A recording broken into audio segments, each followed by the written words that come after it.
Hi there, Star Wars collectors, and welcome to another Boss Bounty video. And from the off, I just want to apologise to anybody out there that was expecting an Ask Boss Bounty video today. It is Sunday after all, but unfortunately I just did not have time to record that video today.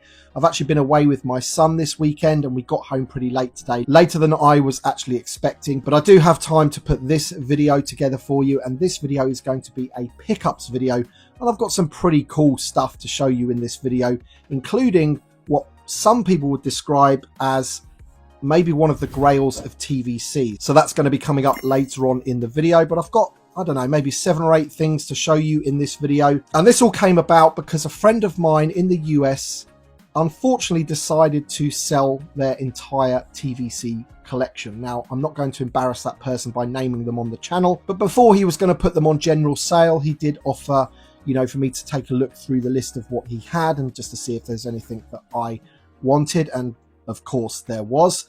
As I said, we do have some other stuff that isn't TVC to show you, but the first couple of things that I do want to show you are right in front of you here, because we have the Luke Skywalker that I reviewed on my channel just the other day. My friend was also my enabler in being able to get that figure for me. He picked it up from GameStop and just included it in the package of all of the other items that I purchased off him. Secondly, we have the 80 RT driver there. Now that is the variant, because I've always owned this one, and as you can see, it does not have the jetpack or backpack separate in the bubble, whereas this one does. So I now have both variants of the 80 RT driver, both unpunched, so I'm very, very happy with that one. And then on the right hand side, we have the Return of the Jedi card for Princess Leia in her slave outfit. Now this is one that I do already own in my collection, but mine has a bit of edgeware to it. I've never been 100% happy with the condition of it. This one actually tops it a little bit, so you know, it's an improvement in terms of the condition. So now I can move the other one on, and this one will be the one that sort of lives in my collection. I also have another slave Leia that I picked up, and this one is the Canadian Revenge card. So you can see there, it's got the multi-language in the name pill there. It's the Revenge of the Jedi card back there. So again, this is one that I've never had in my collection. You can see all the sort of multi-language on the back there, VC64. So obviously this one, the Princess Leia, you know, it's a tough one to get. People hold on to this one in their collection. The value's quite high. So yeah, I've managed to pick these up as part of a sort of job lot off of my friend. Moving away from the vintage collection very quickly to look at some other things, I managed to pick up this 2-pack. This is the Toys R Us exclusive Force Link 2 C-3PO and R2-D2. It's in the solo packaging. This one is actually quite tough to find in the UK, probably because it's a Toys R Us exclusive. But the reason I wanted this is for 2 reasons.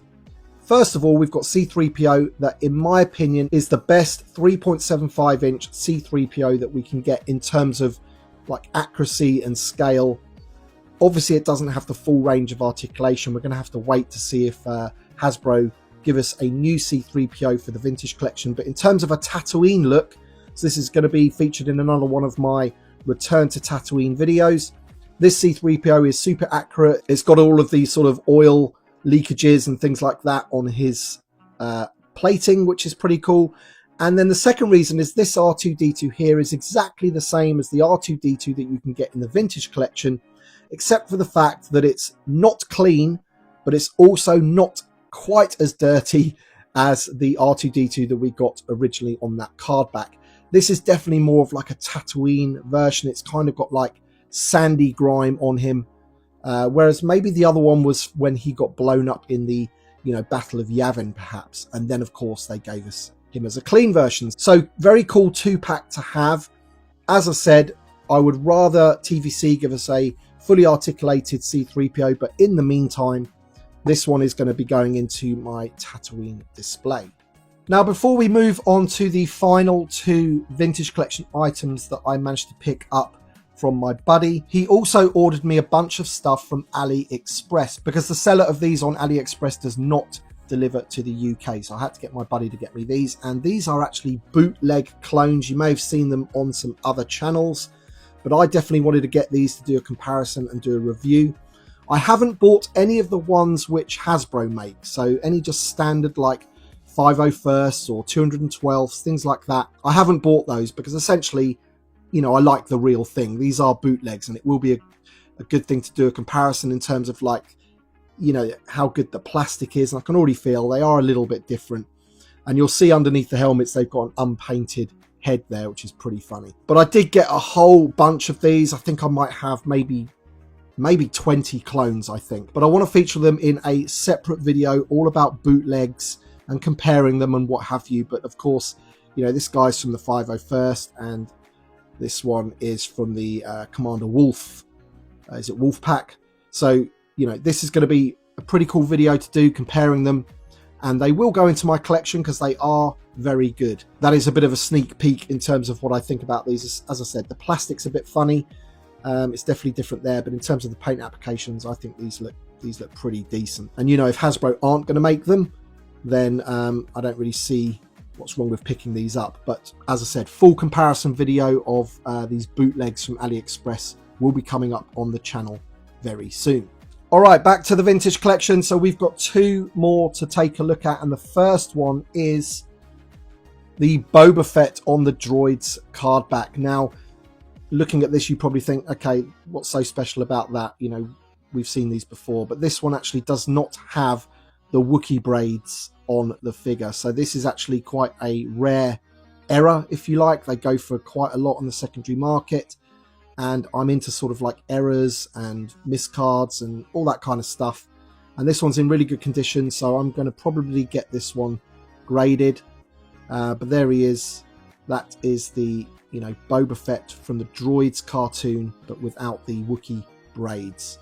So let me know in the comment section below if you have this one in your collection. I know my buddy John Miko has one, and maybe a couple of other people. So they're not, you know, uncommon in the sort of collecting community, but you know, it's not the sort of thing that you see every day, and, you know, hence the value. But very happy to have this one in the collection. All right, and the final item that I wanted to show you that I picked up off of my buddy from his collection. This is the one that I mentioned at the beginning of the video that is potentially a, you know, grail of the vintage collection. It's something that I never really thought that I would own, but, you know, if it is available to buy, then why not? And it is Commander Cody, but it's the unpunched version, and these are pretty rare, it has to be said. As we all know, at the beginning of the vintage collection 1.0, the first couple of waves were factory punched, and then they sort of changed that up, and then some of the, you know, reissues where they sort of carried forward a figure into later waves were unpunched. And this is one of those, and it is actually quite rare. There isn't too many of these around. Clone Commander Cody, unpunched. Yeah, pretty happy to have this in the collection. So I think I did pretty well there. Just to run down again the things that I managed to pick up in terms of the vintage collection anyway. So we've got the AT-RT driver with the backpack in the bubble, which is different to that one. It doesn't have it on that one, which is pretty cool. We've got the two Princess Leias in her slave outfit. We've got the return card there, and we've also got the Canadian Revenge. We've got the Boba Fett without the Wookiee braids, and of course we have the unpunched Cody. So I think I did pretty well on that haul, on those pickups. That's what I've managed to pick up most recently. Be sure to check out the video, which will be coming up on the channel soon, where I will be, you know, showing off all of those bootleg clones. I may need to split the video up a little bit because, you know, I did pick up a lot of them. I've gone for like every battalion and legion or whatever that they had available to buy. Phase 1s, Phase 2s, all kind of stuff for those bootlegs. So pretty happy with those. So be sure to check out that video when it drops. But let me know your thoughts in the comment section below. Do apologise once again for not doing Ask Boss Bounty this week. But as I said, it was just going to be impossible for me to do it in terms of the time. So I hope this video was enjoyable anyway. Thank you so much for watching. Thanks to my Patreon supporters and channel members. Your support means a great deal to me, as you well know. So thank you so much. Thanks for watching, everybody, and we shall see you on the next one.